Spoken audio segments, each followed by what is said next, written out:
Life for a trench soldier was like a living nightmare. They dealt with disease, hunger, rats, awful smells, and bodies everywhere. The scariest part was knowing they could die at any moment. Today, we're going to explore what it was really like to be a trench soldier in World War I. World War I lasted from 1914 to 1918, claiming the lives of around 10 million soldiers. The conditions these brave men fought in were incredibly harsh and unforgiving. They lived in muddy, wet trenches and in constant fear of getting hit by enemy fire and artillery shells.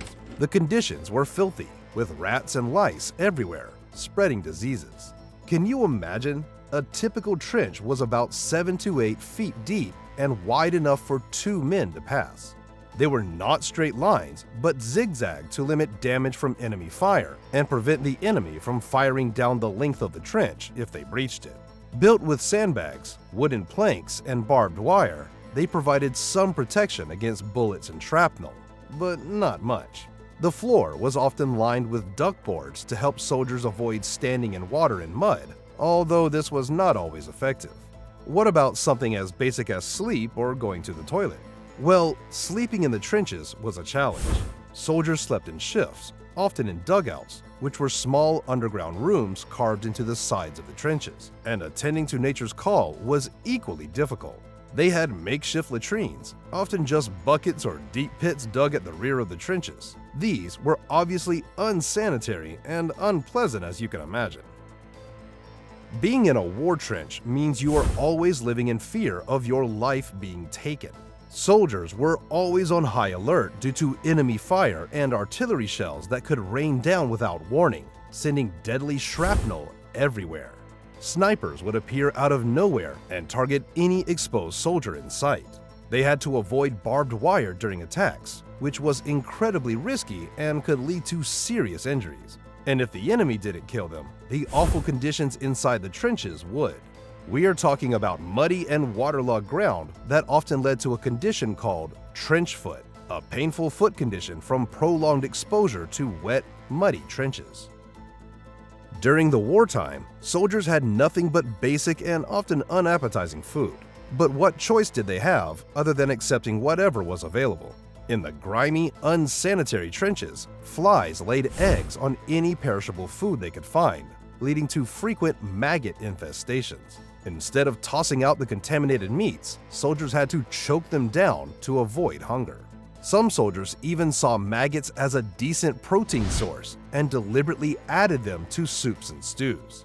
Talk about desperate times. And if that wasn't bad enough, the lack of food variety was another major complaint. Soldiers mostly had canned goods like corned beef, biscuits, and canned fruit. For dessert, the Army tried to sweeten the deal with treats like trench cake, sent from people on the home front. And as there was food rationing back at home as well, the cakes lacked key elements that we would associate with a good, sweet treat. Speaking of the medical care available to soldiers in the trenches, let's just say it wasn't top-notch. Injured soldiers faced a tough road to recovery in the grim reality of World War I. Transporting wounded soldiers from the front lines to medical facilities was no easy task. Often, they had to endure bumpy rides on stretchers or makeshift carts, risking further injury along the way. Once at a medical station or field hospital, they received basic treatment for their injuries.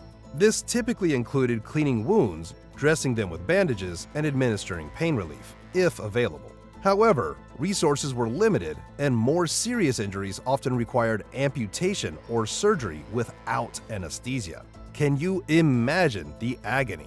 Infection was a constant threat due to unsanitary conditions, leading to high mortality rates from seemingly minor wounds.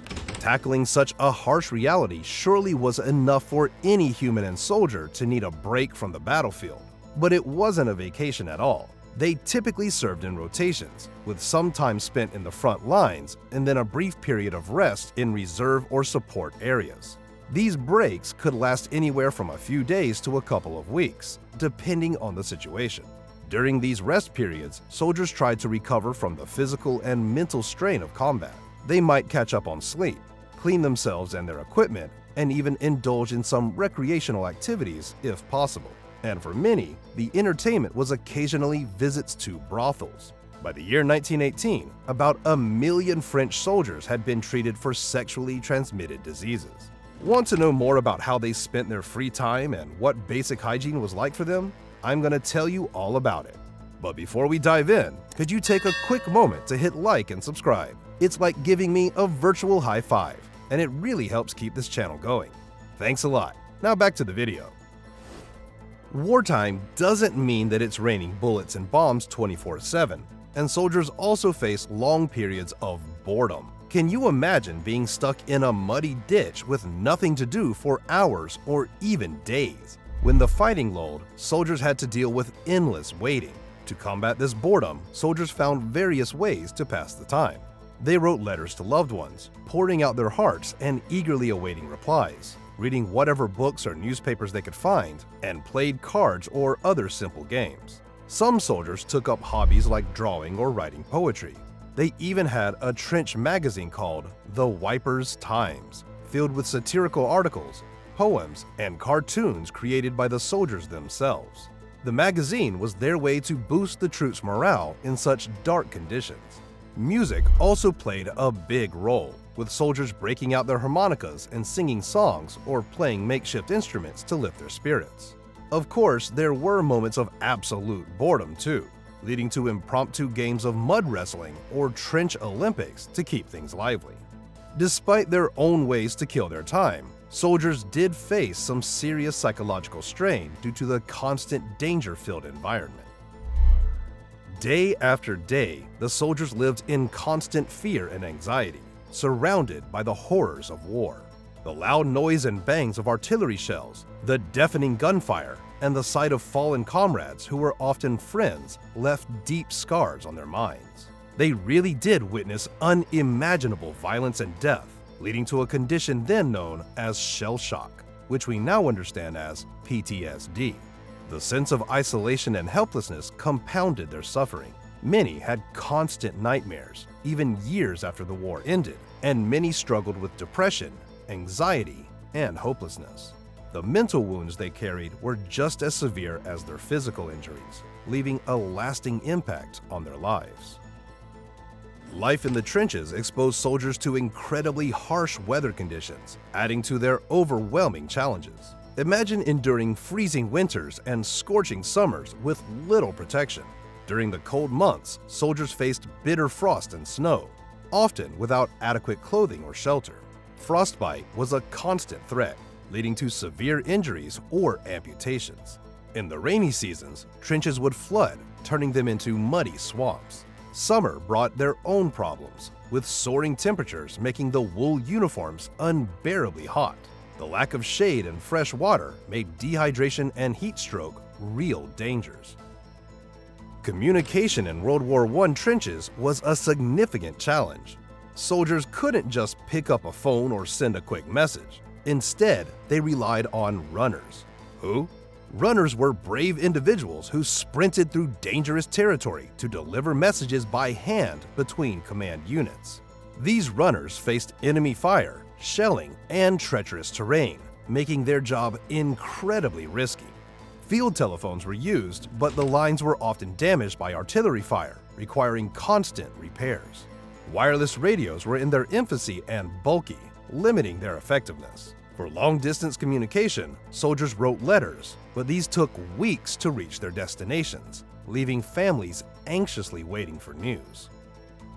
Today, we go to spas for relaxation and pampering, but for World War I soldiers, basic hygiene was a far cry from anything luxurious. When you're surrounded by mud, rats, and lice, cleanliness becomes a hard-to-get state.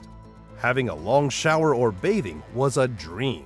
With limited access to clean water, soldiers often went weeks without a proper wash. Instead, they resorted to wiping themselves down with whatever they could find, sometimes even a dirty rag. There were flies, which caused a major hygiene issue, and several thousand soldiers died of dysentery. Lice infestations were rampant, leading to relentless itching and the dreaded trench fever. Soldiers tried to get rid of the lice by running a candle flame along their clothing seams or popping them with the end of a cigarette. And at the end of the day, no matter what part of the world it is, wars are never good, and the human cost is always too high. So tell me, what part of the video shocked you the most? Tell me in the comments. Check out my next video shown on the screen, and I will see you there.